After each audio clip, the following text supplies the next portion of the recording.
Pagpararin sa salita niya, tayo lahat ay magsipo. Magandang umaga po sa atin lahat. Ang biyaya ng Panginoong Diyos ay sumatin sa ngalan ni Kristo na ating tagapagligtas. Happy Father's Day. Amen. Nagagalak po kami, nakasama kayo ngayong umaga. And let me introduce to you a person by the name of Jairus. Luke chapter 8. And I will ask yung ating taga-project na just follow the verses. Luke chapter 8, verse 41 and 42. Jairus was a leader ng sinagoga. Sa mga Hudyo, siya po ay lumalabas na parang isa sa lingkod ng Diyos during that time, and he worshiped the Lord Jesus Christ. Sobrang halimbawa na mabuting ama, sobrang may malasakit sa kanyang mga anak, sobrang meron siyang galang sa Diyos. One time, he heard that Jesus was coming doon sa lugar nila, and during that time, ang kanyang anak na dalagita, 12 years old, ay may karamdaman. At ito po ay naghihingalo. Imagine, merong anak na naghihingalo. Sobrang sama ng kanyang kalooban, ang kanyang anak na mahal-mahal ay dumaranas ng bingit ng kamatayan. And then, umalis sa sandali at marahil sinabi niya, anak, I will ask the Lord na pagaling ka, punta siya ron sa Panginoon. At sana nyo, sa verse 49, lumapit siya sa Panginoon para pagalingin. Ang wika niya, sabihin mo lang ang salita, gagaling ang aking anak. Hindi ba man nakakatugon ng Panginoon? Again, sa verse 49, sinabi ng Bible, may lumapit kay Jairus at sinabi, tigilin mo na Panginoon, patay na anak mo. Imagine yung damdamin ng isang tatay na nagsisikap na mabuhay ang kanyang anak. All of a sudden, wala na pala siyang buhay. Huwag niyo na abalahin si Kristo. At mabasahin niyo ang verse 52 hanggang 55, 54. Hindi rin siya natinag. Hindi siya nagduda sa kapangyarihan. At sinabi ng Panginoon sa kanya, nung madinig din ni Kristo, ay binilita doon kay Jairus, huwag ka matakot, ang iyong anak ay natutulog lamang. Pagagaling ko siya. At alam niyo, dinala ni Jairus ang kanyang Panginoon sa tahanan. Winelcome ni Jairus si Kristo. Sabi niya, pumunta ka sa aming bahay. Pagalingin mo aking anak. Mga kapatid, larawan ng isang mabuting ama. Kayong mga tatay, tayo mga ama ng tahanan, you should welcome the Lord Jesus Christ in your home. Amen? Kailangan pangunahin tayong may ginagawa na Diyos ang unang-una sa ating lahat. Pag inuna natin ang Diyos, pag pangunahin ng Diyos sa ating buhay, yung ating mga anak palagi, ating pamilya, magiging palagi number one.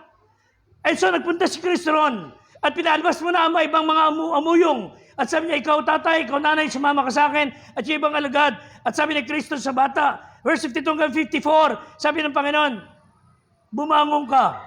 At yung sinasabi nilang patay, yung sinasabi nilang wala ng buhay, ay dumilat at muling nabuhay. Amen? Walang imposible sa Diyos.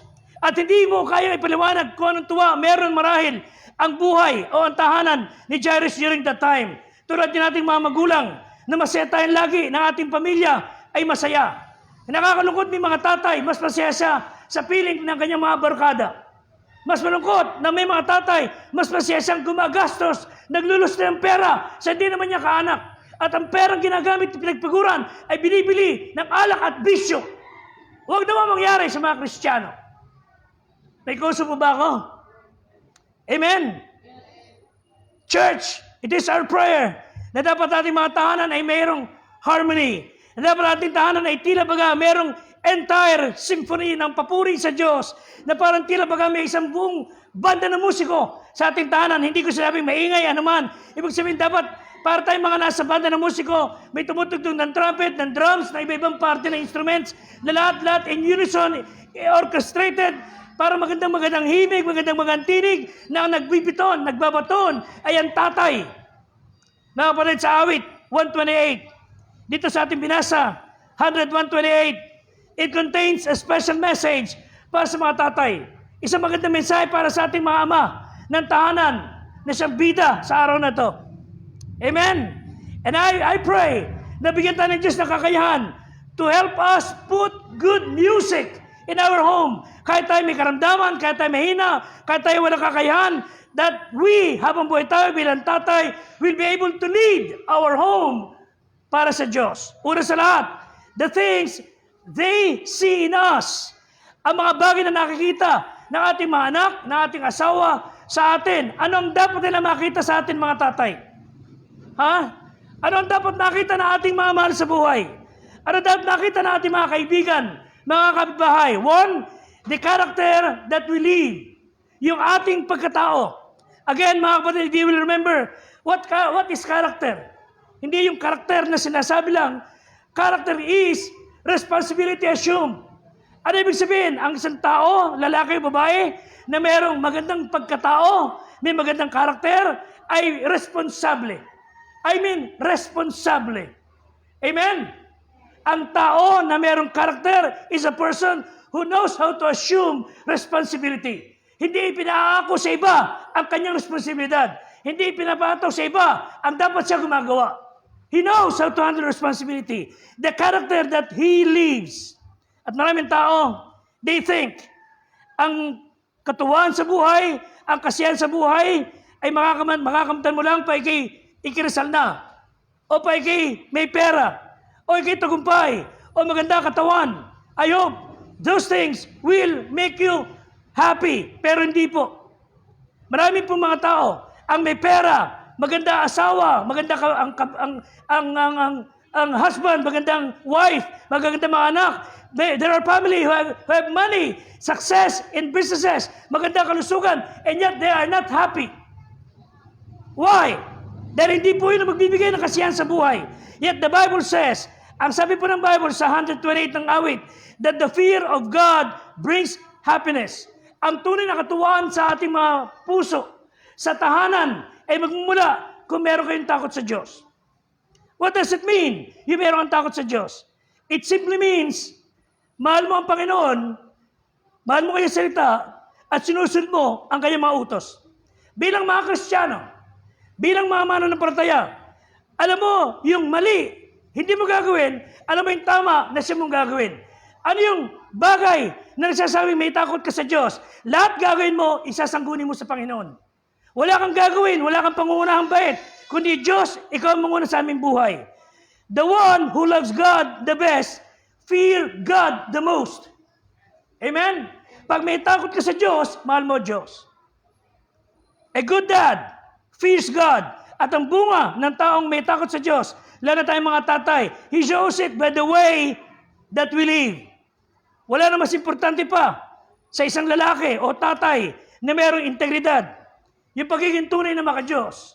Importante yan sa ating mga mananampalataya. Just doing the right thing all the time. Yan po ang dapat. And let me ask you, mga tatay, tanong ko rin sa aking sarili, ano ba ang gusto niyong maalala kayo ng inyong mga anak? Pag lumipas tayo sa lupa, ay tatay, what would you like to be remembered pag kayo pumanaw sa lupa? Ano ang naalala nila pag kayo ay pumanaw? Yung gawa ninyo, ugali ninyo, maalala nila yung kinikita ninyong pera.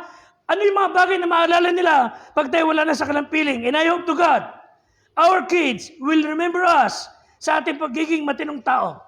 I hope to God na they would know na ang tatay nila ay marunong maging responsable.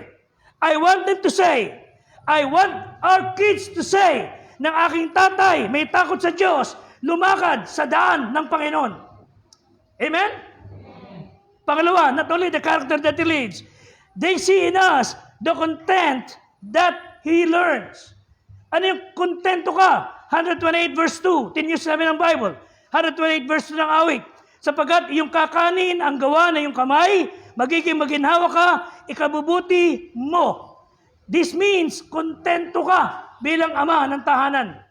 Kontento ka sa iyong buhay. Kontento ka sa asawa mo. Amen?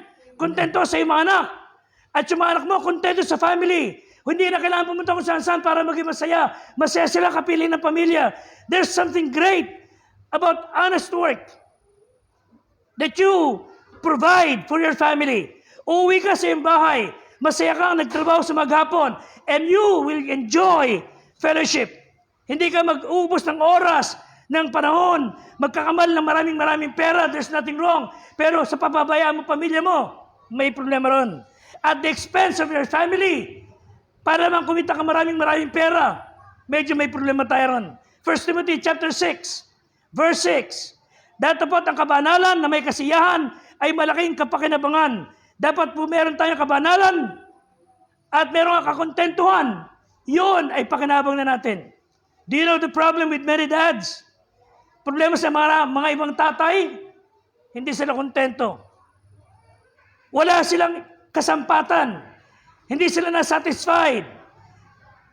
They are never satisfied sa isang simpleng pamumuhay, sa isang masayang tahanan. Busy sila sa pagkita ng pera, busy earning a living, and forgetting having a life. Si Jairus, hindi po. Naglaan siya ng oras para sa Diyos, and he made the Lord Jesus Christ the center of his life. Again, Matthew 6:33, sabi ng Bible, seek ye first the kingdom of God, and His righteousness, and all these things shall be added unto you. Amen? Unahin muna natin ang Diyos, at lahat ng bagay darating sa inyo. Ano sabi ni Joshua 24, verse 15? Joshua 24:15, but as for me and my house, we will serve the Lord. Ha? Amen? Yun ang sinabi ni Joshua. At yan dapat sinasabi nating mga tatay. Una, the things that they see in us, the character that we live. Second, the content that we learn. Number 3, the companion that we love. Sino ba yung nais mo laging kasama? Sino ba yung nagbibigay siya ng saya, na nagbibigay dulot siya ng katuwaan, na lagi mong kasama? 128, punta po tayo sa verse 3. Psalm 128, verse 3. The companion that you love. 128, verse 3 ng awit. Ang asawa mo'y magiging parang mabungang puno ng ubas sa mga pinakaloob ng iyong bahay. Ano ibig sabihin yan? Ang pinakatapat at dapat minamahal at pinipitagan at ikinagalang na kasama niyang tao sa lupa ay ang kanyang kabiyak. Parang wala ang kausap. Amen, boys? We should love our wife. Hindi other's wife. Hindi other's husband. Mahalin ng babae ang kanyang asawa, hindi asawa ng iba. Mahalin ng lalaki ang kanyang asawa, hindi asawa nila. No. The companion that you love, pag nakita na inyong mga anak na mahal mo kanyang asawa, mahal mo kanyang nanay, they will love you even more. Pag nakita ng anak ang malasakit ng tatay sa kanyang nanay, ang mga bata po, lalaki, gagayahin ka. Subukan niyong mahalin niyo ang ibang nanay, gagayahin kayo ng anak ninyo. Subukan niyo ang anak niyo, palakihin niyong inutos-utos yung bumili ng sigarilyo. Paglaki niyan, elementary pa lang, naninigarilyo na yan. But the companion that you love is your wife. Sabi ng Bible, magiging mabunga siyang parang puno ng ubas sa pinakaloob ng bahay. Alam niyo, yung ubas po, ay nakasalig yan ang kanyang mga vine sa walls. And that wall is the vine na yung larawan niya na you have your full support. You give her your full strength. Ang tatay na i-encourage ang kanyang kabiyak, ang asawang lalaki na ibinibil niya ang kanyang asawa by his shining love, showering his affection sa kanyang may bahay, will produce good kids. Ang tanong anong klaseng may bahay meron kayo sa bahay? Anong klaseng puso meron siya sa kanyang kabiyak? Yung bang role natin sa ating mga tahanan ay nagagampanan natin bilang mga tatay. Number 4, the children that he leads. Alam ng mga bata, alam ng ating mga anak, kung anong klase ka na leader sa bahay. 128 verse 3. Ano po sabi sa huling bahagi? 128 verse 3 ng awit. Ang mga anak mo'y parang mga puno ng olibo sa palibot ng ilang, ng dulang. Alam nyo, that olive is a biblical symbol ng fruitfulness and righteousness. Yung olive tree, pag ito'y naitatag, na alagaan, it could provide fruit for 20 generations. Now, tanongin ko muli kayo mga tatay. Tanongin natin sarili natin. Ang ating bang may bahay ay parang vine of the grapes at yung ating mga anak ay parang olive plants? Ano ibig sabihin? Ang halaman para magbunga, tumibay, kailangan mong cultivate, kailangan mong alagaan, kailangan mong bantayan, kailangan mong asikasuhin. Hindi mo pababayaan para hindi maging madamo, para hindi maging madawag.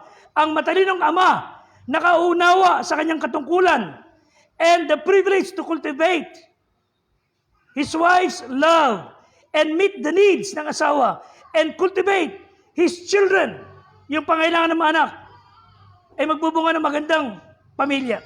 Number 5, ano po ba nakikita ng ating mga anak sa atin? The contribution that we leave them. Yung ating ginawa na iniiwan natin sa kanila. Tinipong awit, 128. Psalm 128. Psalm 128, verse 4 hanggang 6. Tinan nyo, sundan nyo yung Bible. Ganito nawa, pagpalain ng tao na natatakot sa Panginoon, pagpapalain ka ng Panginoon mula sa Sion, at yung makikita ang buti ng Jerusalem sa lahat ng kaarawan ng iyong buhay. Oo, iyong makikita ang mga anak ng iyong mga anak, kapayapaan naway sumay Israel. Ano ibig sabihin? Isang pagpapala po na makita ng ating mga anak. Isang pagpapala na makita ng ating mga apo na tayo mga tatay kasama ating kabiyak na naglilingkod sa Diyos. Ulitin po natin. Katuwa ng ating asawa, ng ating mga anak, ng iyong magiging apo na makita kayo kahit may edad na naglilingkod sa Diyos. Amen? Wala nang pinaka-the best na maiiwan kang contribution sa iyong mga anak ang makita ka nilang naglilingkod sa Diyos. Mga kapatid, pag hindi po nila nakita yan, they will serve Satan. At ang buhay nila wawasakin ng kaaway. Malaman sana nating mga anak na pagkalinggo, ang lahat ng pamilya, members of family, church. Amen? Sana mangyari yan. I don't know what kind of family. Kung anong pinanggalingan ng marami sa atin, marami iba sa atin, lumaking inabuso ng tatay, winalang yan ng nanay, inapin ng mga kapatid, marami iba sa atin, nabuhay sa pamilya, na araw-araw away, o mayat nga inuman, nabuhay yung mga bata, na mayat nga sugalan, murahan, paduhan, suntukan, saksakan, nakakaawa ang kanyang mga anak. Marami sinasabi niyo sa inyong sarili, I did anything. Magbibigay ako ng lahat na magagawa ko. Magpapakatino ako, sasabihin siguro ng bata. Kung ako lamang imayayakap na aking ama. Magiging mabuti kong anak. Kung ako lamang mabibigyan ng panon na aking tatay.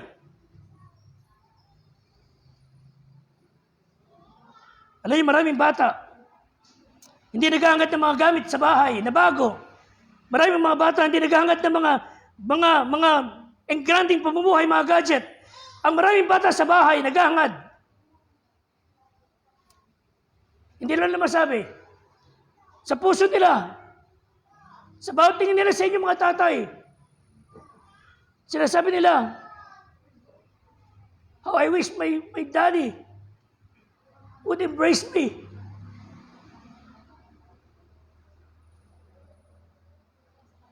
How I wish hindi nagsisisigaw ang tatay ko araw-araw. How I wish makita ko aking mga magulang hindi na nag-aaway.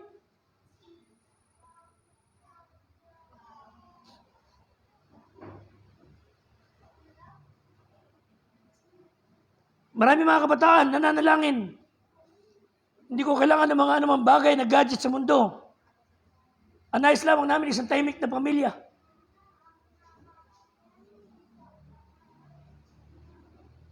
Mga tatay, pwede ba ibigay natin sa kanila yan?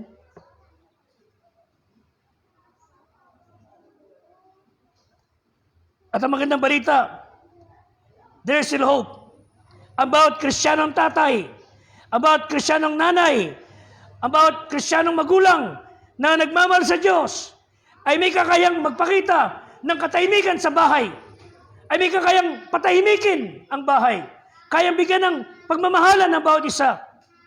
kaya natin ipakita sa ating mga anak na tunay tayong mga Kristiyano. Sabi ni Kristo, Matthew 11:28, magsiparito kayo sa akin, kayo lahat na napapagalit kayo, nabibigat ang lupa, at kayo aking papagpapahingahin. 1 Peter 5:7, na inyo ilagak sa Kanya ang lahat ng inyong kabalisahan. He cares for you. Amen? Nagmamalasakit ang Diyos sa inyo.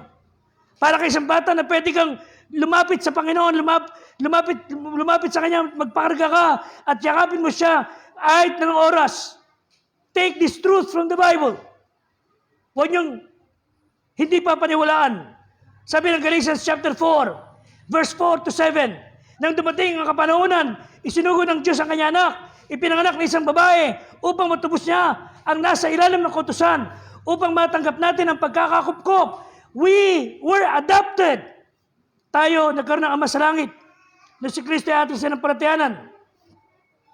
Sumisigaw tayo sa ating mga puso, siya ang ating Ama. Ano pa't hindi ka na alipin? Sabi ng Bible, kundi anak, at kung anak ay tagapagmana ka nga sa pamamagitan ng Diyos.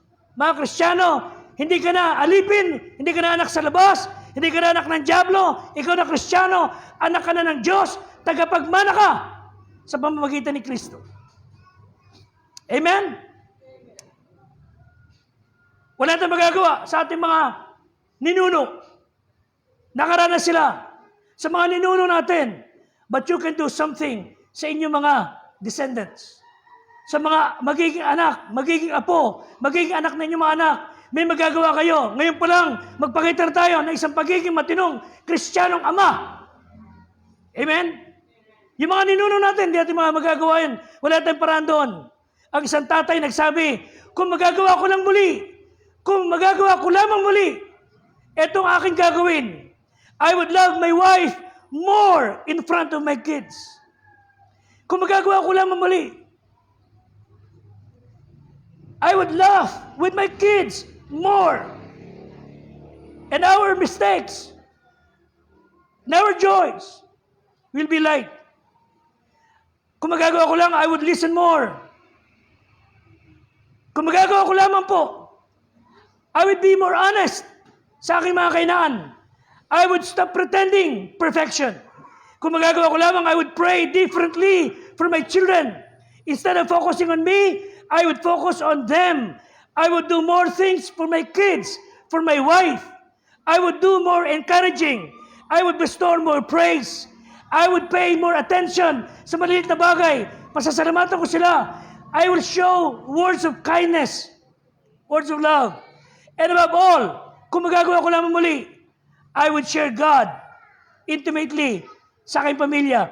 I would use every ordinary thing that happened in every ordinary day para mailapit ko sila sa Diyos. Mga kapatid, hindi pa huli lahat. Amen? You can do it mula ngayon bilang mga tatay. And as we close, awit 128 verse 3, 128 verse 3 ng awit, bilang leader ng ating tahanan, ang ating asawa ay magiging mabungang puno ng ubas sa loob ng bahay. Ang mga anak ay parang magiging puno ng olibo sa palibot ng dulang. Ito'y larawan ng isang mabuting halamanan. Ito po ang maganda sa olive plants bago ko magtapos.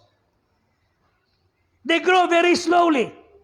Pero habang kinocultivate, inaalagaan, they would yield fruits. Hanggang 800 years ang itatagal. Mga Kristiyanong tatay, hindi po tayo nagpapalaki ng kabuti. Ha? Ang ating pong mga anak ay hindi mga kamote ang ulalo. Ang ating mga anak ay pinagkaloob sa atin ng Diyos. Bantayan natin mabuti. Mga brilyante, mga diamante na ipinagkatiwalaan Diyos sa ating mga kamay. Kasama nating may bahay. Palakay natin sila may takot sa Diyos. Make them strong, stable, spiritual, grounded in God's Word. Paalalahan natin sila palagi ng mga bagay tungkol sa Diyos. So we need to protect them sa mga peste sa paligid, sa mga sisira sa kanilang buhay. Bantayan natin ating mga anak sa magitan ng matinding panalangin at paalala. And let us be an example. Muli po, you cannot do anything sa inyong mga ancestors, but you can do something about your descendants.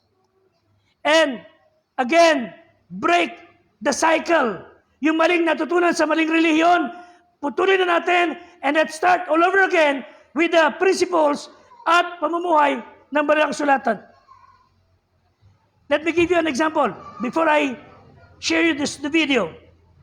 Isang istorya po nung araw, di umano, sa Italy, nagkagalit yung tatay at yung kanya anak. Sa sama ng loob ng tatay, pinalayas yung kanya anak. Yung anak, napahiya, lumayas.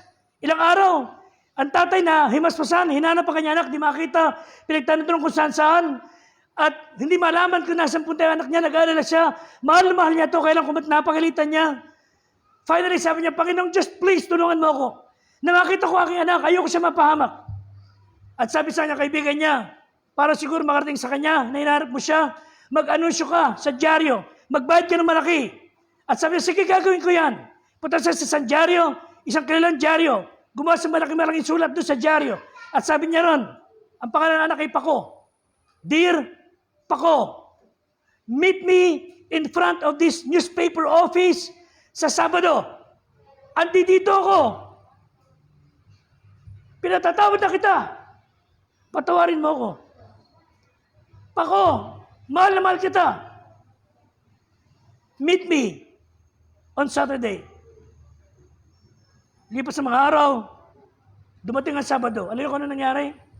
Nagkaroon ng traffic sa buong lugar niya ng newspaper office. Merong lumitaw na mga bata, teenager. 800 pirasong mga kabataan ang pangalan Paco. Ano ibig sabihin? There are so many people looking for forgiveness, looking for love mula sa kalama. Mga tatay, huwag sana tayo lumipas sa mundong ito na tayo kamihan ating mga anak. Sana po bago tayo lumisan, may maiwanan tayong magandang halimbawa.